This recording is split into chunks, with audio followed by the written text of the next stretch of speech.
पद्मनाभप्रियां देवीं पद्माक्षीं पद्मवासिनीं पद्मवक्त्रां पद्महस्तां वन्दे पद्मामहर्निशम् पूर्णेन्दुवदनां दिव्यरत्नाभरणभूषिताम् वरदाभयहस्ताढ्यां ध्यायेच्चन्द्रसहोदरीम् इच्छारूपां भगवतः सच्चिदानन्दरूपिणीम् सर्वज्ञां सर्वजननीं विष्णुवक्षस्थलालयाम् दयालुमनिशं ध्यायेत् सुखसिद्धिस्वरूपिणी।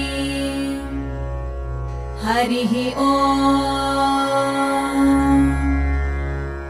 नित्यागतानन्त नित्यानन्दिनी जनरञ्जनी